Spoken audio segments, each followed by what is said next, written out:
Every patch of grass has the potential to become a skyscraper. All it needs is to be put under construction. I'm your host, Thuso Motsomane, and welcome back to yet another episode of Under Construction SA. Today, we're going to be dealing with a heavy topic. I'm excited, and at the same time, it's like I have mixed emotion. At the same time, I'm sort of sad because we're going to be dealing with a heavy topic, a pandemic in South Africa, which is gender-based violence. And I have someone that has been working with victims that has an NPO, and her name is Kathleen. And Kathleen, I'd like for you to introduce yourself to the Under Construction family. Hello, good evening to the Under Construction SA family. I'm Kathleen Moholoa, the founder of #PowerBackMoghel. Thank you so much for having me. Wow, I like the name #PowerBackMoghel. You're reclaiming power, man. And to those who are watching for the first time, welcome to Under Construction SA. This is a platform where we profile young people that are on the come up, that are doing amazing things in different industries, as well as we speak to people who are very experienced so that they can share information and tips on how they've made it so that we can take that information and apply it in our lives. And if you haven't subscribed yet, please click on that subscription button. It's down there. Please like as well if you like the video. Please click on that on that notification button so that every time we drop an episode, you are notified. And as well, engage with us in the comments. Say what you think about gender-based violence. Let's speak. I'm ready. I'm there with you. I'll be commenting with you. Let's speak about this pandemic. And yeah, man, I think it's going to be an amazing episode. Kathy, for people who are new to who Kathy is, I just want you to give us a brief background of where you come from and maybe the things that you have done, that you have studied. Okay, Kathy is an ordinary girl from Seshego, born and bred in Polokwane in Seshego. Yeah, she's just a basic girl from Seshego who studied public relations at Varsity College in Pretoria. I also did project management. And yeah, fast forward to a few years later, here I am. Wow, PowerBackMoghel. PowerBackMoghel. Indeed. So for someone who, maybe someone like me who hasn't grown up in Seshego, okay, I'm lying. I actually grew up in Seshego. Let me not lie. But for someone who doesn't know Seshego, who's probably in Eastern Cape or is in Joburg, Cape Town, or wherever in the world they are, because the internet is like a global world, right? So give them a picture of what is it like to grow up in Seshego, what's the environment, and how was it like growing up in your household? Seshego is a whole vibe. Seshego is a country on its own. It's a beautiful place. It's got beautiful people. It has its challenges, but it's a beautiful place. I don't know. Okay, I was born in Seshego, but you know, as kids that go to boarding school, the ones who the parents kept a very tight leash on. So yeah, but in my adulthood, I've adulted a lot in Seshego, and I love this place. It's home. It's homey. It's welcoming. It's amazing. Wow. So since you're speaking about being from boarding school, how has that experience of boarding school shaped the woman that you are today? I think boarding school forces you to grow up. It forces you to be independent. It shapes you, whether you like it or not, because your parents are not there. You don't have the luxury of running to mommy at every problem that you encounter. So you learn to solve your own problems. You literally learn to grow up. Wow, learn to solve your own problem. Okay, continue. Yeah. Sorry for interrupting. Yeah. So I think my problem solving skills, I definitely learned from being in boarding school. I was there from the age of 6. So you can imagine. Yeah, wow, 6. Yeah, that's very young. But I would know because I think I was at boarding school around 4 or 5. I was at I don't know, we call it crèche or kindergarten for those who know English. I was Little Achievers here in Flora Park, because me and you are from the same from the same city, because I'm in Polokwane. For those who don't I went know, to Little Achievers as well. I was also there at Little Achievers, and then I moved to PIMS. Wow, what a coincidence, you know. So wow, I was there. I was at boarding school. I think I realized only when I was older that actually it was a boarding for kids. I'm like, how's that normal? But anyway, you spoke about an important word, independence. I want to know, for you as a woman, how important is it for you to be independent? For me, independence is very important because, look, I don't want to border on being a feminist, but I feel like you need to be a woman that can do it for herself. You need to be a woman that is able to achieve, to celebrate her own achievements. You need to be able to look. I'm the kind of woman that does not want to give someone the liberty of saying she's got this and this because of me, or she got this far because of me. So I think women should take pride in their independence. Wow. Wow. Take pride in their independence. Write that in the comments. Save it somewhere. Women should take pride in their independence. Power back, my girl. Power back. So now let's go into Power Back, Moghel. Let's go to what triggered you? What made you start this NPO? What was happening? What day was it? How was it like? Take me through the experience for someone who really wants to know that. What is the reason behind this NPO? Why did you start it? What made you start it? Okay, with PowerBackMoghel, look, rewind to 2019. You do every day there'd be a different story in the news about a girl that was being beat up, or there'd be a neighbor who you see a girl down the street who's being abused in silence. And it was difficult back then for women to speak up, you know. It was almost as if it was sort of a taboo if you spoke about your experience or the abuse that you were forced to endure. So when I started PowerBackMoghel, I took the decision that I needed to be the voice for those women.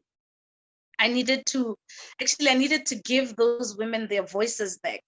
I needed to see more women coming out, more women fighting and getting their power back. I needed to see my sister, my friend, you know, taking their power back, standing up for themselves, and actually getting back their dignity. Remember, when you are a victim of abuse, there's something that dies in you when you're in that abuse. So most women lost themselves, lost the confidence in themselves, stopped loving themselves because they loved someone who abused them more than they did themselves. So PowerBackMoghel was all about giving Moghel her power back. Wow, I love it. Like I love the name of your NPO online. Like I don't think I'll ever forget it. Like it's catchy, it's relevant, it speaks to what's happening. I want to just say a shout out to PowerBackMoghel. I want to know that starting this, when you scared that you'll be victimized, because we live in a world where it's run by men, you know, which it's a patriarchal system which one can never be proud of, you know, and that's why we find ourselves where we are, where you have to start an NPO and fight for women's rights. When you afraid of being victimized, when you're afraid of being, you know, being killed as well, or being, you know, like things like that when you started? The truth is, I really did not have room for fear.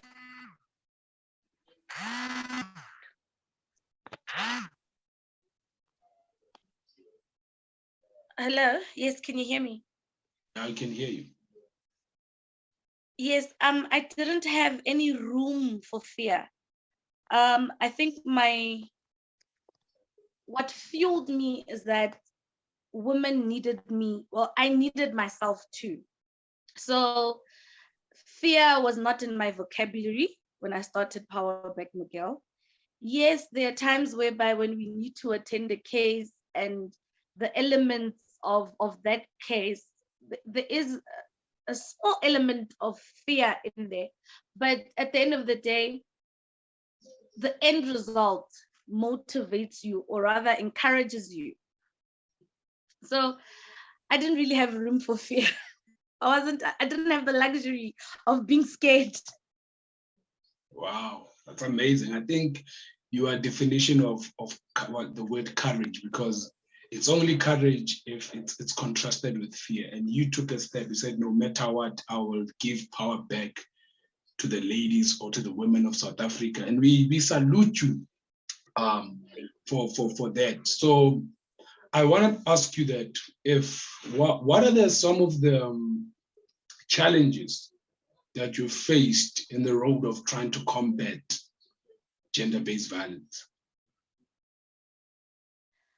Wow, the challenges. Look, dealing with gender-based violence on its own is a challenge, because first people need to understand what is gender-based violence.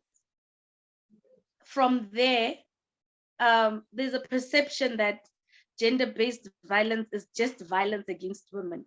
Well, as PowerBackMoghel, we are very focused on the women, yes, but one of the biggest challenges I think I've had to face is when the women keep going back to the abusive relationship, going back to the abuser, going back to the toxic environment, and just going back to a life that we fight so hard to get them out of. And you find some of them are not as lucky. They go back and come back in a body bag. So I think that is one of the biggest challenges we have, or I've faced, when working with victims of gender-based violence. I can only imagine how helpless one feels, because at the end of the day, we are free moral beings, and God has given us a choice to make that. And once someone has made a choice to go back, you can impose your views or what you think about the situation.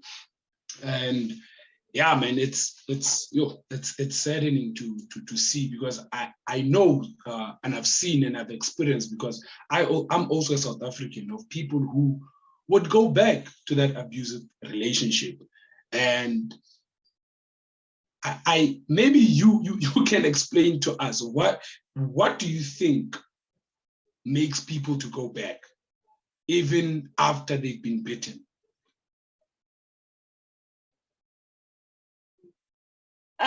Okay, I think the biggest thing that makes women go back to abusive relationships or to their abusers is the misconception of abuse being a love language. If he hits me, he loves me. If he abuses me, or he calls me all sorts of names, it's his way of showing me love, and he'll change.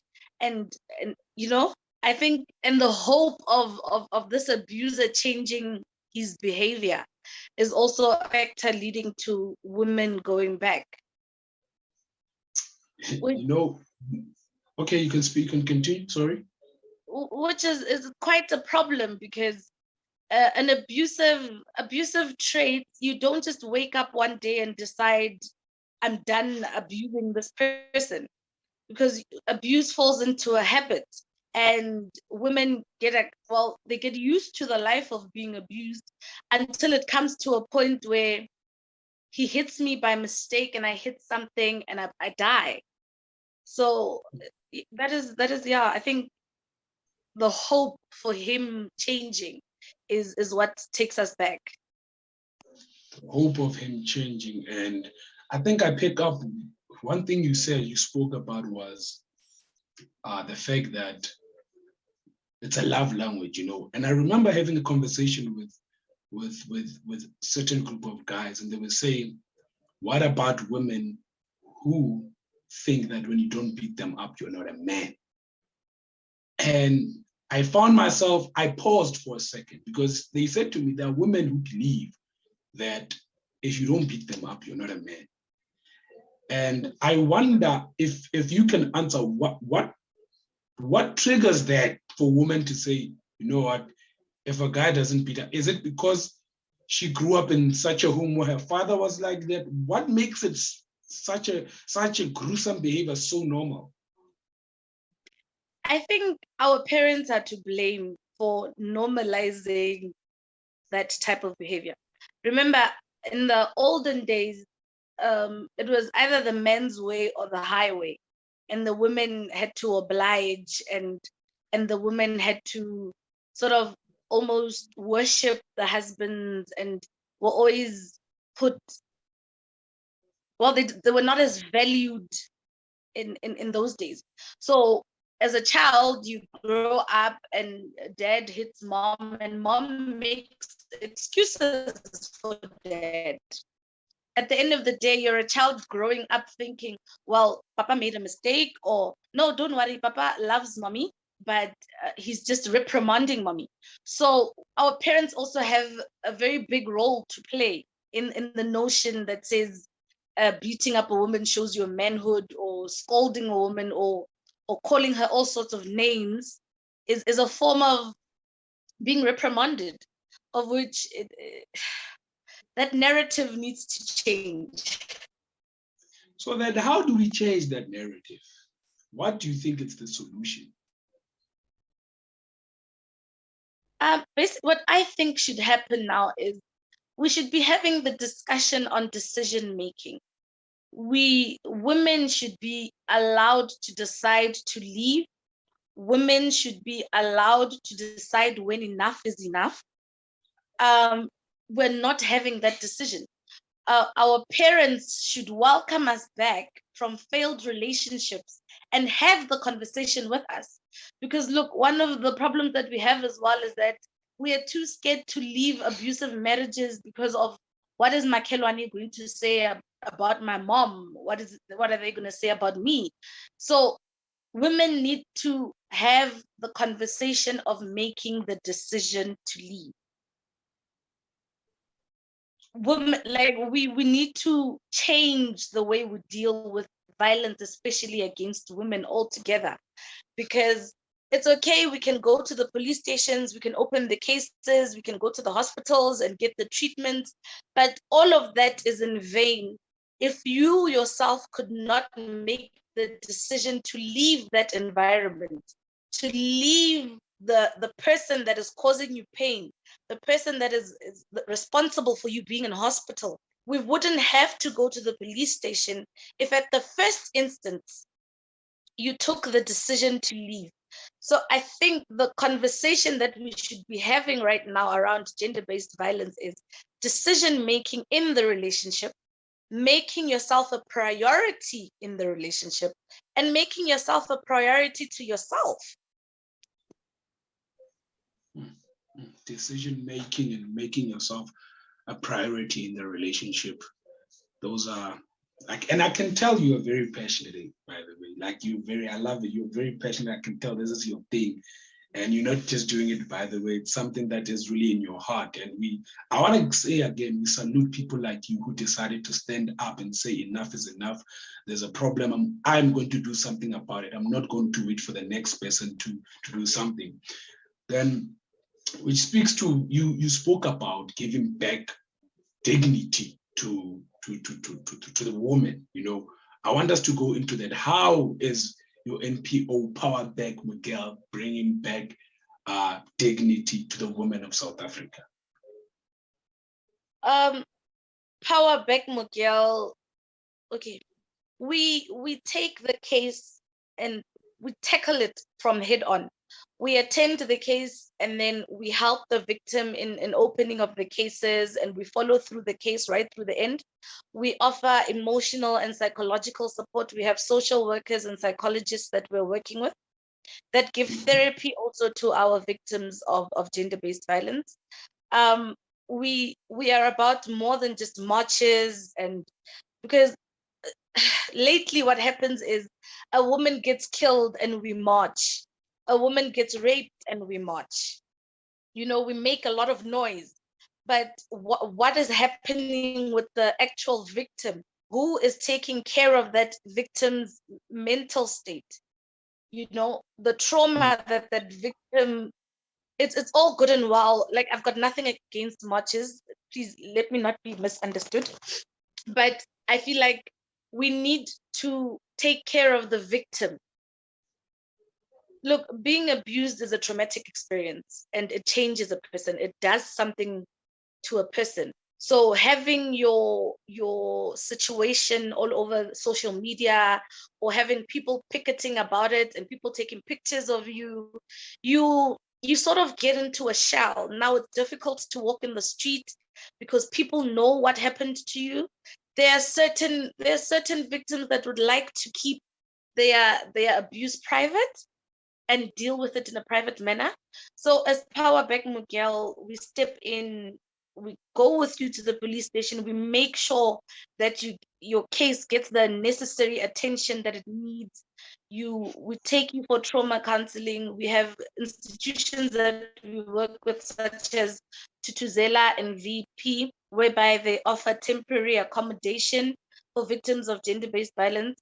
Because, well, you can't hit me today. I go to the hospital, I open a case against you, and then I must go back to the very same house and find you there. So we do things a little different here at PowerBackMoghel.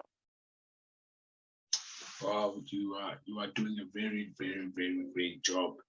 It's interesting to hear what you are doing, and you spoke about marches and the you say it's okay to march, and we march, and because I see it, and I think I never thought of it that deep, because there's a lot like the next person, we are marching and there's no solution.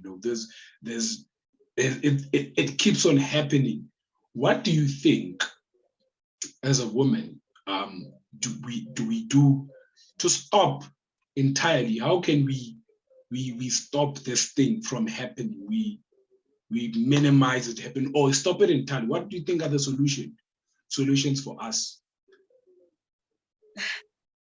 Yeah, that is a difficult one, but I don't think there's a permanent solution for gender-based violence. We need to be honest with ourselves in saying there is no permanent solution. Look, there are ways. We can start by finding a new way to raise a boy child. Teach a boy child how to treat a woman. Teach a girl child to know her worth. Teach a girl child how to carry herself. Teach a girl child how to defend herself. You know, I think those are things that, and I think most importantly, with the epidemic that we're in now, the justice system in South Africa needs to take us seriously. Gender-based violence is not treated with the seriousness that it deserves. We go to the police stations and we have women that are brushed off or told, no, you are too drunk to open a case. They really need to catch up a wake-up call, because the women in South Africa are perishing. And they're taking, look, we had a police minister who was so excited about COVID-19 and regulations of COVID-19 and who's drinking and who's not drinking, forgetting that we're in a hard lockdown and some of these women are stuck behind closed doors with their abusers. But there was no conversation about what is happening to them. Wow. We have instances where if a woman is not popular enough, their case does not get the media attention that it deserves. So what about them? Who's fighting for those ones? You understand? Is it just the pretty women that are allowed to be killed and made a noise for? What about the not so pretty women, or the women that don't see themselves as pretty? You understand? So we completely need to teach our women to firstly speak. We need to create a safe space for them to speak and let them know that they are heard and that their voice actually matters. No matter your skin tone, no matter your body shape, no matter how you are dressed, at the end of the day, the life of a woman comes before her looks. So ultimately, I really feel that the justice system in South Africa needs to catch a wake-up call, because at the rate we are going, we are losing more and more women every day. Wow. I think what you said, it's powerful. It doesn't need anyone to add. I think most of us know and have heard of the things that you've spoken about. But I want you to speak to the youth of South Africa. What is your message to the youth of South Africa, if you had a message before we go? I think I should start with the women of South Africa. Moghel. Moghel, I always say to my girls, you are the bag, secure it. Moghel, there are people out there like PowerBackMoghel that are willing to go the extra mile for you. We are willing to help you. The women in South Africa, we are suffering in silence, and it's about time we get our voices back. It's about time we start speaking without a care in the world about who is going to say what, because your life comes first.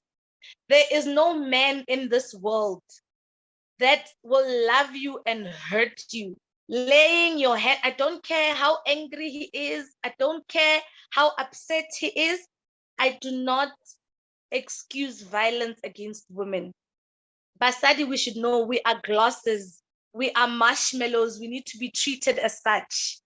You know, there's a lady that once said, this narrative of us being strong Black women, it must come to an end.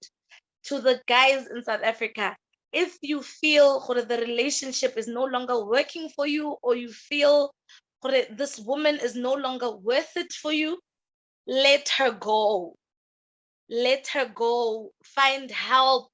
If really you are so angry that you feel that you are going to kill her, or you're just going to put your hands on her, remove yourself from that situation and get yourself help. If it means go and call Makelwani, go and call a friend, call somebody to come and intervene, let it be. But women are glasses, women are delicate. Musadi habeti.